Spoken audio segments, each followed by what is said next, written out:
Hello everyone, and this is Daily Madrid, and we are on our episode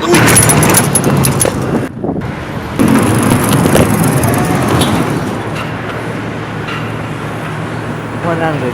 Ooh, baby, I love your way every day. Shadows grow so long before my eyes, and they're moving across the page. Okay, don't worry guys, na-survive ko naman yung crash kanina. And today we are on our 100th episode. This will be a very special day. Samahan niyo ako for the rest of the episode. Tara!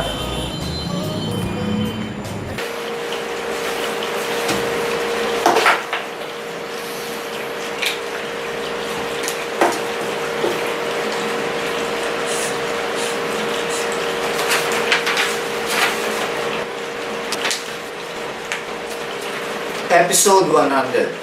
So kung babalikan natin yung mga nakaraang episodes, natatandaan ko pa, we started last July 7. Okay, so ang question of the day natin is coming from Kiko Vicente. He's actually a new employee of our company. Our very first episode, medyo nangangapa-ngapa pa kami ni Sir Ian nun. And nakakatuwa kasi at that time, may nagtutuloy na ng ginagawa ni Sir Ian, especially dito sa mga pag-video documentation sa Madrid, Philippines. And dumaan yung mga araw, nagkaroon na episode 2, episode 3. I remember we were struggling kasi may mga time na hindi talaga kami nakakapag-post. At may time na kailangan i-push yung bawat isa para lang makapag-post ng isa per day. And sa ngayon, kahit papaano nakaka 3, 4 episodes na tayo, short episodes within the day. Dumaan yung month of July and nagkaroon din ng special episode doon. Walang kahirap-hirap na binuhat ni Mr. Jeff ang isang empleyado sa pamamagitan ng mind over matter. 2, 3.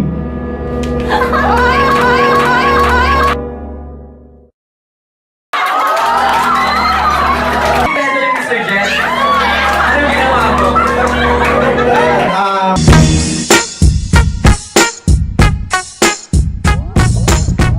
Then comes the month of August, kung saan nadagdagan yung isa sa mga episodes namin ng work tip. Hi Madrid, this is Jonathan. So, nandito ako ngayon para sa ating work tip of the day. So, ang pinaka-purpose namin para sa work tip is mabigyan ng tips yung mga employee dito sa Madrid. At hindi lang yun kasi dahil nag-launch na rin kami ng YouTube channel namin which is Madrid Philippines. So, sa mga hindi pa nagsisubscribe, mamaya mag-subscribe na kayo. At, so, dumadaan yung mga araw, nagkaroon din kami ng special episode entitled, yung segment na yun, entitled Real Madrid, Real People, kung saan i-feature namin yung mga empleyado na nandito sa Madrid, Philippines, kung paano sila nag-start, kung saan sila galing, at kung ano naging background nila, para rin ma-inspire yung mga nagtatrabaho, hindi lang dito, kundi pati sa mga ibang company. Kwento ko sa inyo kung anong everyday na ginagawa ko pagpasok ko dito sa Madrid, Philippines. So usually, dumarating ako dito, minsan 7, maaga, then mag-breakfast muna ko and do my personal things. And also, during the month of August, nag-open din ng another building sa Pangasinan branch. At kung dati, meron ng Building A, ngayon mayroon ng Building A and Building B.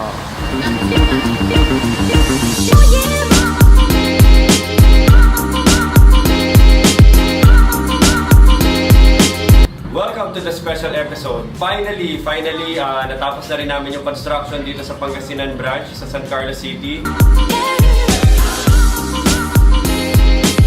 Isa yan sa mga milestone na narating ng Madrid. Actually, may isa pang office na tinatapos, which is sa kabilang building lang, sa Chatham office.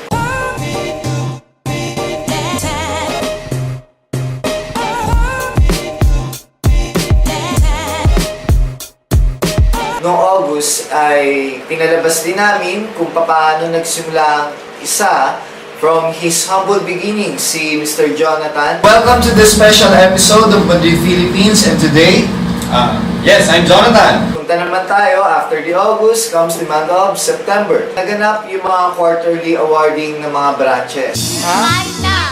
Mas nakakapagod pag ano ka. Gutom na! Kain na! Kain na!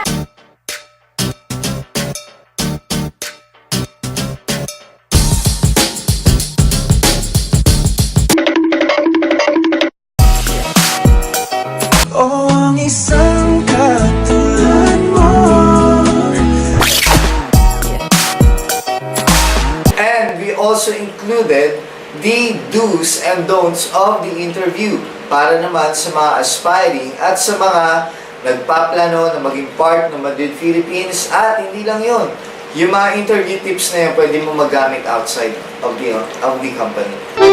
What do you know about our company? Month of October comes, so isa yan sa main highlight ng Madrid, Philippines because during the month of October, naganap naman yung Amazing Race.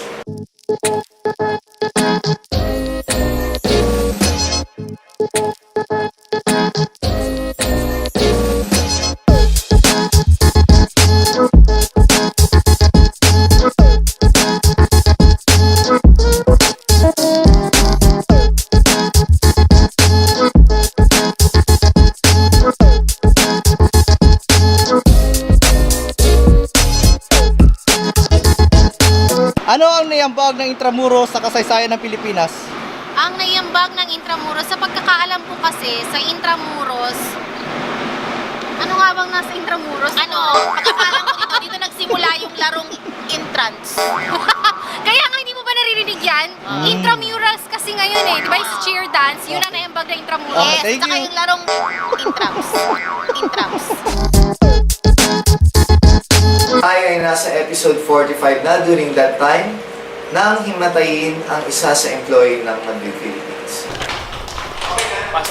Okay, basta okay, kailangan pa rin, hindi nag-react na, hindi, pero nag-ano na lang, tapos nag-react na din yung kamay niya sa pisngi. And of course, our executive manager had their wedding also in the month of October.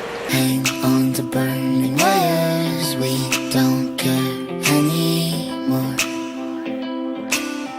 Are we fading lovers? We keep wasting color. And recently, last November,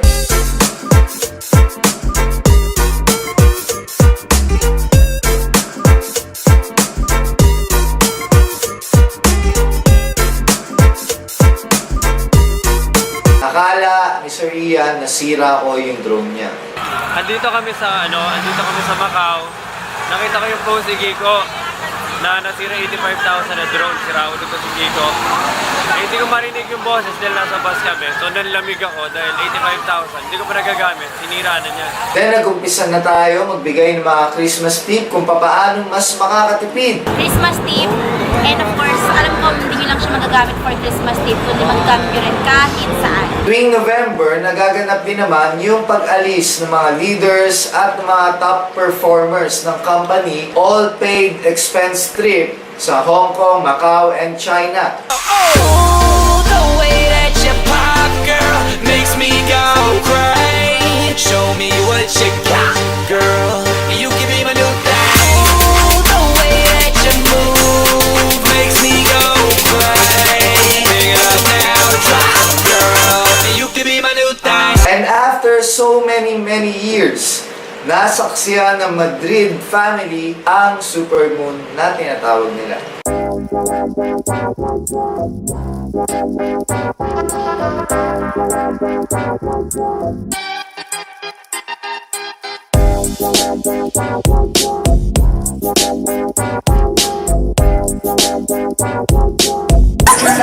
Vanessa Tyler! Ayan!